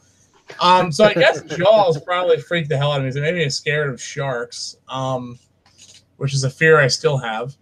But the only one I remember particularly that really bothered me, ironically enough, was Poltergeist 3. Ah. The scene where the little girl gets pulled through the puddle. Yeah. Oh, wow, yeah. I had fucking nightmares about that for weeks. I actually pissed myself. I remember once when I was a kid. I distinctly remember pissing my pants when I slept one night after I had watched that. But I mean, in my defense, I was like 24. So, I mean, I think. No, I was very young when I saw that. The Exorcist was another one that freaked me out a little bit when I was a kid because I used to play with Ouija boards a lot. So that one kind of freaked me out. And then the other one was Alien, the original, because the way that I saw Alien as a kid, I was probably about 7 years old. My mom sent my cousin Kelly, who actually we named the character in White Doomsday after her, sent her to the video store, to Blockbuster, to rent E.T. Well, E.T. was rented out, but there was a movie right next to it. So it was the staff picks, and there was Alien, which just has like a green egg on the cover, like it was a clamshell, so the half of it was cut off. So it was just this really, it didn't look like anything. It was just an alien. It was like E.T. Yeah. It's like, oh, okay, well, this is like a sci-fi movie, something. Okay, so you rented that. Well, needless to say, it does not have much in common with E.T. So by the time the chest burster scene happened, I was pretty much catatonic. So that one stuck with me, but that's like my favorite. I mean, Aliens is obviously, you guys know, is like one of my favorite things in the world now. So right. I've since recovered from that. But yeah, so there's the scene in the Blob remake. I keep bringing up that movie when the guy gets sucked down the drain, like he leans over and it just like shoots into his face and then pulls him in. I still jump when I see that. I've seen that movie probably like at least once, maybe twice, 300 times. I've watched that movie a lot. So it still freaks me out a little bit. If you really think about in today's world, what you're saying about Alien, the cover, the poster with just the egg, if someone was to pitch that today and be like, that's your poster? Yeah. No! Like, granted, I hate that poster. I think that poster is very not interesting. Like, it looks like the moon with a crack in it. Yeah. It's dumb. But honestly, the only Alien poster I liked was Alien 3 with the Queen chest burster in green. The cover of Aliens was just Ripley holding Newt in a little box. I'm like, the fuck? You have the most interesting cinematic creature of all time, and you can't come up with a good fucking poster? Yeah, like I think, like in a way, because it doesn't matter because Aliens is one of the best movies ever, clearly. But even just put all the Marines, that one shot of all Marines, and like Ripley, that's a lot more interesting. You know? Oh, absolutely. I mean, you know, like the cover. As much as I hate to say it, Alien Covenant has a great poster. It's a terrible movie, but that's got a cool poster.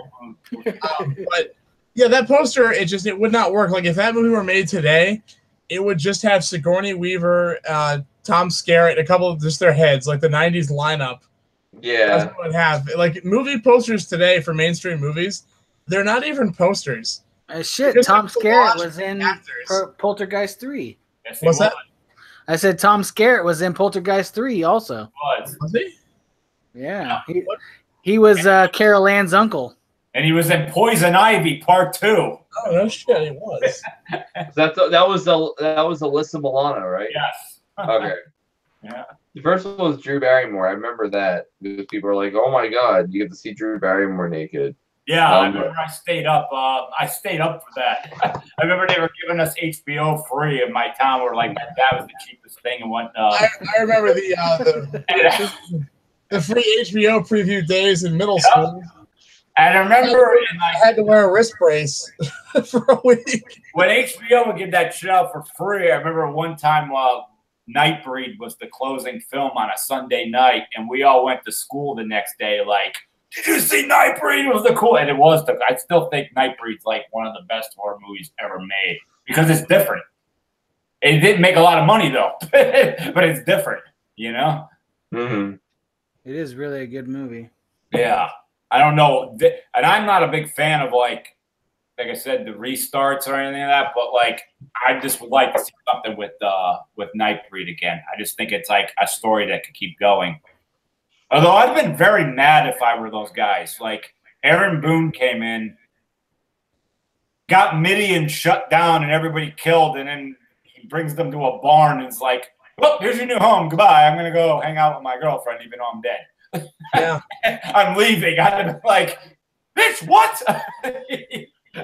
You should see the director's cut, or the Cabal cut. I saw it at Monster Mania. Yeah, that was. When I see a lot of those like cuts, though, I like. There's some interesting stuff, and then there's like there's other things like. I'm glad that's cut. Like I don't need to ever see that. It's like watching the full Clerks movie. There's really not too much stuff that I found too interesting with it, you know? Yeah. Most of the time, stuff gets cut for a reason. I mean, as a filmmaker, it's tough because you can tell, like, you know, Clive Barker wanted that version for, 30 years. But as fans, when you watch a movie and you fall in love with it and you see it, 20, 30 times, if they alter, like, a single music cue, you're like, what the fuck is this? This isn't the movie. Because you, like, memorize it and it's just, it's different. And very rarely are those recuts better. I think it's better suited just to see like just deleted scenes separate. Yeah. Yep. Yeah, you're right. You know, I mean, because there's always, when it comes to those A-list movies, there's always a lot more shot, and then well, compared to me and you, where there's nothing else to show because you're not paying for it. Exactly. Everything makes it on screen if it can. Like there is absolutely not one extra scene in The Dark Military, like at all. We shot exactly what we needed, and that's it. There is no because there was no money for that. I love hearing stories like, oh well, we cut a whole subplot about these two new characters. Like, how the fuck did you do that? I don't have the money to even shoot a subplot, let alone cut one. Yeah. That's great. Oh, we got some people in the audience saying the people under the stairs. That's a freaky movie too. That one was creeped me out as a kid. I saw that in the theater, and the biggest thing that happened is at the end when they were being attacked by everybody that was living in the house. There was a guy in the theater that was a little slow. I was just gonna say that. And he stood up in the theater and was screaming at the screen like, "It's your chance, get him! It's your chance, get him!" And the whole theater, like, I don't remember the ending because we were so focused on that guy, and he was so funny, and it was like, you're you're having fun at his expense, but you're not making fun of him because he was legitimately slow. But I don't remember the ending because I had no air in my stomach, and neither did anybody else in the theater. The guy was like dancing in the aisle and throwing punches. He was slow, but he made the whole movie to me. I don't ever want to see the movie. I just want to remember that moment. What I do whenever they do screenings of it around here is I like to barge into the theater in a full gimp suit, and, screaming, "Get him, Daddy!" Yeah. I've only been to one screening that I'm not allowed back anymore. It's a weird thing, but that was different though. I always dug films that like aren't similar. Like a Hatchet. It's similar to Jason, and it's like, oh, it's not the woods, it's the swamp. Like I like People Under the Stairs. I thought that was different. Mm-hmm. Also had a great hip hop closing credits song. I didn't bring that back. I thought about doing that for White Doomsday, but it got nixed by the producers. I just feel like when you finish watching a movie, you need a recap of the whole story, like like Will Smith or something. It fits, There was a couple people in a house, and then some other people tried to stab him in the face. The best film that did that was, outside of the Dark Military, because I got a song to do that, but it's in heavy metal. But was Maniac Cop 2. And the closing credits has a It does. Maniac Cop 2 is so freaking good. It's so freaking great. I don't like the first one at all. I literally don't. I thought the second and the third one were where it was at. But they have a song, and there's a freaking there's vinyl out of the Maniac Cop 2 soundtrack. But that song was written for Matt Cordell. I don't remember anything about any of the Maniac Cop movies, but I remember that song. Yes. So there you go. That's fucking. Yep. They did it. Someone in that marketing team just is in the air right now because it worked. Yes, it did. You can YouTube that song, folks, at home and get it. It's pretty freaking cool. And Monster Squad does the same thing. They have the Monster Squad rap at the when they pull out the card and Monster Squad. Yeah, 87 and 93 was like that era. And once the Judgment Night soundtrack came out, that was like it sent it off. It's like, you can't top this, bitch. Everybody stop. And fucking Biohazard. Yes. I remember Three Ninjas did the same thing too. It was I rocked out to that. And you know what? I used to rock out to the Ninja Turtles too. Turtles. I used to rock out to Donkey Kong for Super Nintendo. There was a level where you would like hop onto like a barrel and it would fly you to another map, and it had like this rap song playing, but there are no lyrics, and I would turn the TV light all the way down and I would have like party music with like me and my friends, and we would just dance over and over to that same sound over and over again. You want to hear a really embarrassing Horror Syndicate exclusive about? Yeah, do it. Take off your shirt. Well, people are gonna have to start PayPaling money for that. But when I was a kid, I used to do exactly what you were just saying, Brian, but it was with Free Willy. I loved the song in Free Willy so much. Now I would dance around my living room while the Michael Jackson song. What's that? The Michael Jackson song? Yes, the Michael Jackson song. That's a beautiful song. It's a good song. I'm not gonna argue. It's a good song. It doesn't top the Howard the Duck song though. Oh my god. Howard the Duck. That movie's hilarious. Flies through the wall in the beginning and there's the topless duck chick. Yes. That's cinema brilliance. That's art right there. And that song ended at the end of the movie too. It was another song about the movie going through the credits. And Howard the Duck did that too. Well, what much more money though. A lot more money was put into that movie. I can't get over a 5-year-old Mike Lombardo just like rocking out in his underwear to Michael Jackson's "Hold Me," whatever the name it is. The fucking song is. Hold me, and I jump I run back and forth across the couch. Christian doesn't like jump off of it. I don't know why. Like I have a whole thing, a whole routine. I used to do it all the time. I didn't do that with Michael Jackson, but I did do Thriller with my cousin. Like, oh yeah, Thriller was a big. You were trying to do move for move, and we thought we had it down, even though we weren't dancers for anything. But we back in that when that came out, you could buy the Thriller, video. Yeah. Like 8 minutes long. The full thing. Have the tape with it had the making of on it too.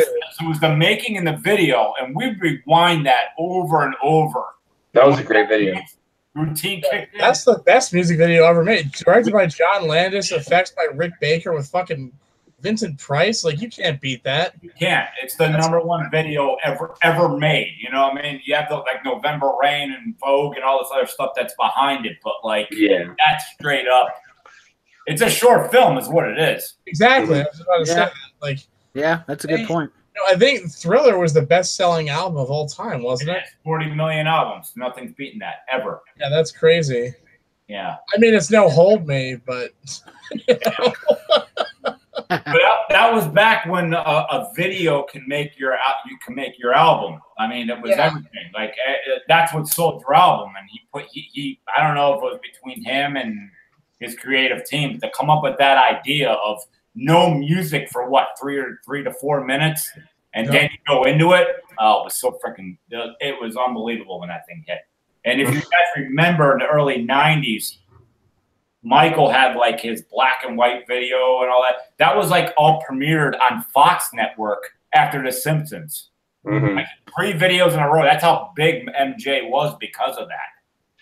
Oh. It was like, what's he going to do next? Which he never topped, obviously. You can't top Thriller. How do you top Thriller, Twilight Zone. Like Golden Earring? That's a great fucking song. So I danced around my underwear to that too, but I was like 26. I used to dance around my underwear to Carmina Burana. No, you know what I used to do, speaking of cassette tapes from like 45 minutes ago? I still have it in my drawer. It's a cassette tape called Chiller, and it's a sound effects tape for Halloween. And I used to put that on a boombox in my room, and I'd turn off all the lights, and I would like set up like rubber snakes and body parts everywhere, and I would let that play. And it had like music too. It had like what the fuck's that famous creepy organ music? I don't know. It had a bunch of shit on it, like Tales from the Crypt theme. And I would dance around to that, and like my cousin would flash the lights on and off like lightning, because that happened in the tape. And I had I had a Goosebump flashlight that you could hit, and it would make sound effects. Like it would scream, and I pretend like I was in a haunted house, and I dance around to the. And Night on Bald Mountain was one there too. I used to dance to that all the time. That was in my stripper days. All us horror guys did all this cool shit in our room and said how cool we were, and then you'd stop and be like, ... Why is nobody hanging out with me though? Yeah, exactly. No, I mean, I told Lex Quinn on our first date. I told her all about this stuff, and thankfully I had her ankles tied by that point. But apparently, some of these old school horror fan habits are not exactly the pussy magnet that I thought they were. No. That was like a guarantee, especially in the 80s. Like if you didn't meet the heavy metal girl, the girl just went the other way. Like, oh, yeah, watch those movies. All right, I gotta go right now. Please don't follow me. Well, you need to be like the main character of Nightbreed. You gotta have the leather jacket and like the big hair. Like you gotta look like you just walked out of an What if you just got a leather jacket and you looked exactly like Clint Howard? You would get all the ladies. Well, Clint Howard's an American treasure. Right. I love Clint Howard so much. He's like my favorite actor. Ice Cream Man. If he didn't get laid after Ice Cream Man, I don't know what to say. Or Silent Night, Deadly Night Part 4. That's the third best movie about a lesbian bug cult I've ever seen. The best part about that was like when you saw Part 4. I mean, I remember I was mad. I was like, what does this have to do with the original? It's nothing. Silent Night, Deadly Night Part 4 is the Halloween 3 of the Silent Night, Deadly Night franchise. Except Halloween 3 is awesome, and Silent Night, Deadly Night Part 4 is definitely not. It's like, what am I watching? even part. Wait, or hold on. Wait, was that? No, 5 was the toy maker, right? Yeah, that was the one with where his name better was than 4. That was better than 4. Yeah, well, I love that they think they're being so subtle. There's like, oh, that's Joe Petto and his son, Pino. And I was like 11, and I'm like, come on. Was that played by Mickey Rooney, Pete's dragon? Yes. Mickey Rooney? Yeah. Okay. That's what Mickey Rooney would do anything. The Pinocchio kid like goes crazy and starts like knocking over stuff, and he goes, Pino, no, and I keep thinking he's saying penis.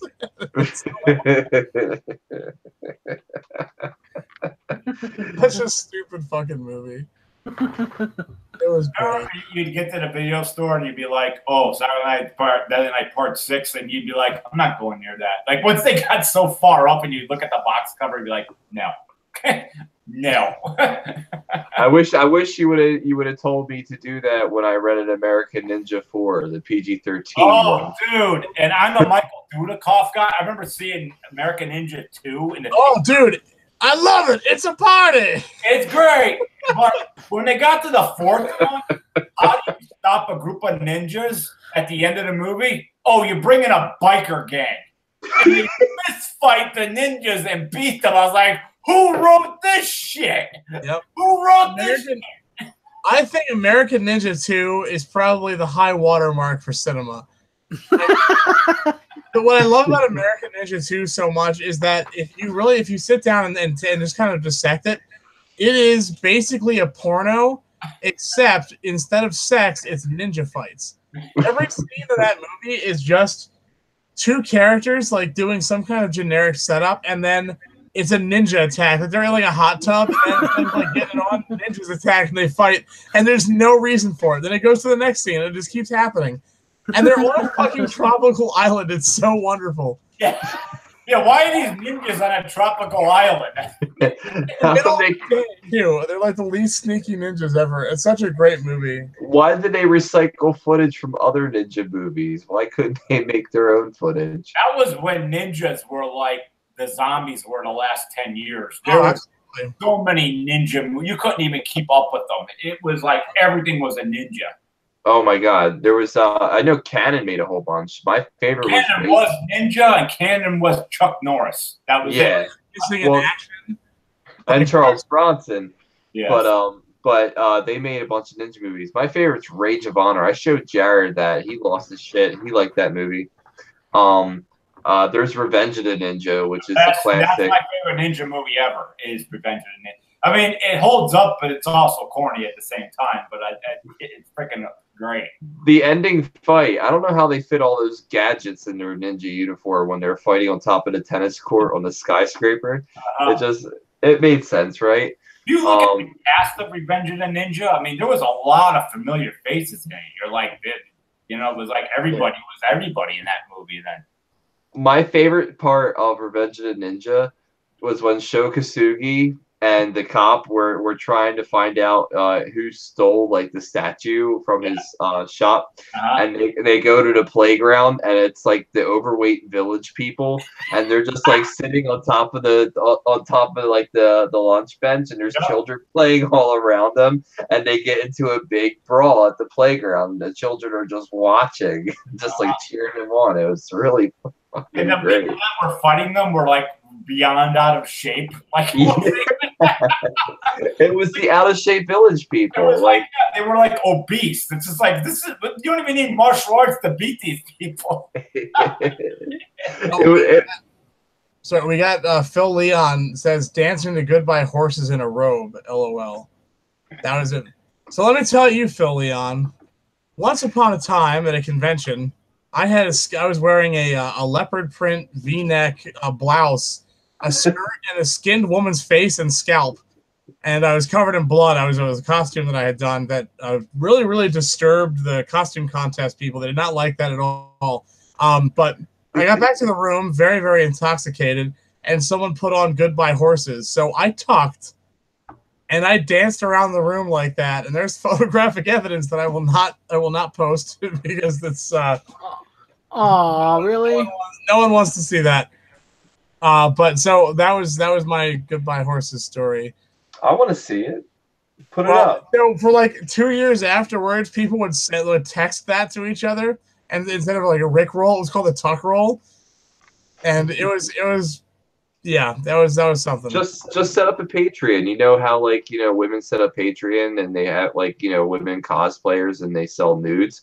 Do like a Patreon for yourself and sell the nudes of you wearing drag. I think that if I was on like Pornhub, it'd probably be better. Everyone there's a fetish for everything, so maybe there's a Silence of the Lambs fetish out there that we can exploit. That's how I'll fund White Doomsday Part 2. I'll sell nudes of myself wearing that skin mask. It's sure to be a huge hit. When American Ninja hit, going back, Michael Dudikoff got all these like serious action roles, and he went like right into Avenging Force and everything. And then you go back just a couple, I think it was like a year before American Ninja came out, and you're like, wow, he's a completely different character in Bachelor Party. I was like, wow, I forgot he was in that until I saw Bachelor Party recently. All right, so we're gonna take this this last couple of minutes. Loren, it was great to have you on as a guest again. Really do appreciate it here at the Horror Syndicate having you on. Appreciate everything you've done to help the film. And not a problem. So please let the viewers know where we can find our copies, or where we can order the hard copies of the Dark Military on Blu-ray. Fresh from the Dark Military. I'm sorry, from the AverageSuperstarFilms.com. It's right there on the homepage, and tons of info on the movie. Please support. You're the audience that we need for us independent filmmakers that we're trying to reach you. And you guys have been great to us. You're also going to be able to get it at Scream Team Releasing sometime this week. It'll be available on the website. And there'll be more outlets being announced as we go through until we get to the digital run. So right now there's a limited pressing of my child, of the Dark Military on Blu-ray here. 4.5 hours, believe me, it's well worth it. And it's part of the trilogy. And I'm bringing you new horror icons, and I would love to reach you guys. And you guys have been great.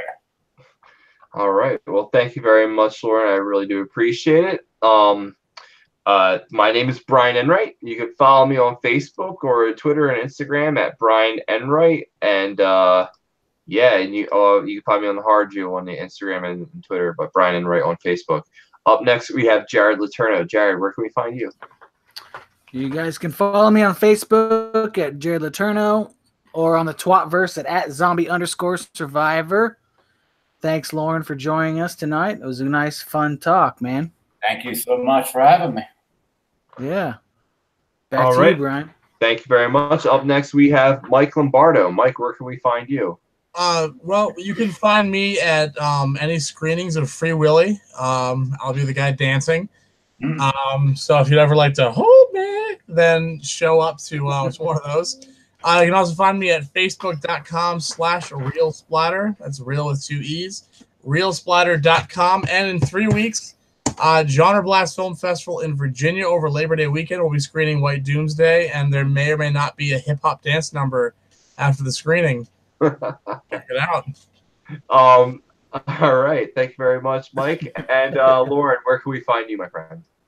You can find me on Facebook, and you can find me at AverageSuperstarFilms.com. And you can also check out my other pages on Facebook, The Dark Military, Freedom Shorts, and Liberty Massacre, and Average Superstar Films. All righty. Thank you very much, everybody. And everyone have a great, safe night. Enjoy your weekend. Doyle rules. And live video. And we ended. All right. Boom. All right. So, Ray, yeah, man. If you can hear me, you can kill the YouTube, Ray. All right. All right, Loren. Yes. I'll pass this again on Monday. You know how, like, the weekends, people aren't really following social media so much. You know, Monday, people get to work. I always say like, Monday through Thursday. Dude, you had 1,400 views. That's awesome. I shared it like 8 times. You know, I shared it in 8 different spots. You know, when I at the start. So Your top location was Florida. Then it was Kansas. Chicks are, they love me. Then it was Pennsylvania. Then it was California, Indiana, New Jersey, Ohio, Ontario, and Newfoundland. What's after that? What's after New York?